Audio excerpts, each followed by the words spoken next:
मानवता परिवार के सभी सदस्यों को, सभी पदाधिकारियों को मेरा नमस्कार। आपके समक्ष एक नीतिगत परिवर्तन, सभी पदाधिकारियों द्वारा किए गए परिवर्तन को बताने के लिए आपके समक्ष प्रस्तुत हुआ हूं, जिसमें मानवता परिवार के सभी पदाधिकारियों ने मिलकर सदस्यता नवीनीकरण की प्रक्रिया को ऐच्छिक कर दिया है। ऐच्छिक का मतलब ये है, अब आप चाहें तो सदस्यता नवीनीकरण की प्रक्रिया को कर सकते हैं, चाहें तो ना करें।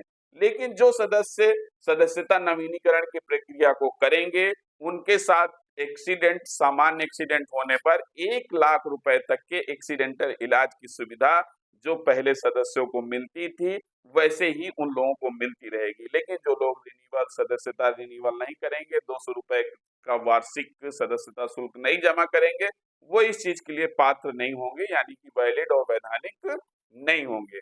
दूसरी चीज ये है कि रजिस्ट्रेशन के समय जो सदस्य अपना 200 रुपए का वार्षिक शुल्क जमा ही करेंगे, क्योंकि वो अनिवार्य है। जब उसको जमा करके रजिस्ट्रेशन करेंगे तो वो 1 साल के लिए 1 लाख तक का एक्सीडेंटल इलाज पाने के लिए हकदार हो जाएंगे।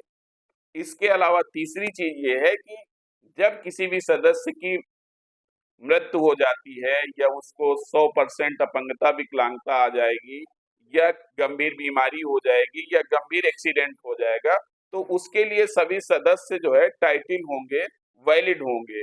अगर वो दूसरों के लिए 80% सहयोग कर रहे हैं तो वो वैलिड होंगे, चाहे उन्होंने सदस्यता का नवीनीकरण किया हो, चाहे सदस्यता का नवीनीकरण ना किया हो, तो वो सदस्य भी वैलिड माने जाएंगे। यानी कि साल में, जीवन में एक बार आप 200 रुपए का सदस्यता शुल्क जमा करके आप संस्था के आजीवन सदस्य बन सकते हैं और किसी के दुख सुख पर, किसी मृतक नॉमिनी के सहयोग, किसी की अपंगता पर सहयोग, किसी की क्रिटिकल इलनेस पर सहयोग, किसी के क्रिटिकल एक्सीडेंट पर सहयोग करते रहेंगे 80%, तो आप भी वैलिड बने रहेंगे और दूसरे की मदद भी होती रहेगी।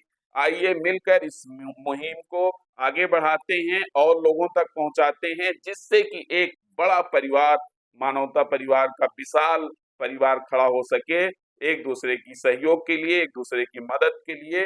आशा ही नहीं बल्कि पूर्ण विश्वास है कि ये परिवर्तन आपको अवश्य पसंद आया होगा।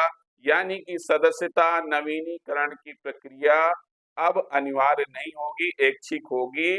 यानी कि हर साल आपको 200 रुपए जमा करने की आवश्यकता नहीं है। जो सदस्य 200 रुपए का नवीनीकरण करेंगे वो एक्सीडेंट के लिए, 1 लाख के एक्सीडेंट के लिए पात्र होंगे। जो नहीं जमा करेंगे वो 1 लाख के एक्सीडेंटल के लिए पात्र नहीं होंगे। आशा करता हूं कि इस बात को आप समझ चुके होंगे। धन्यवाद।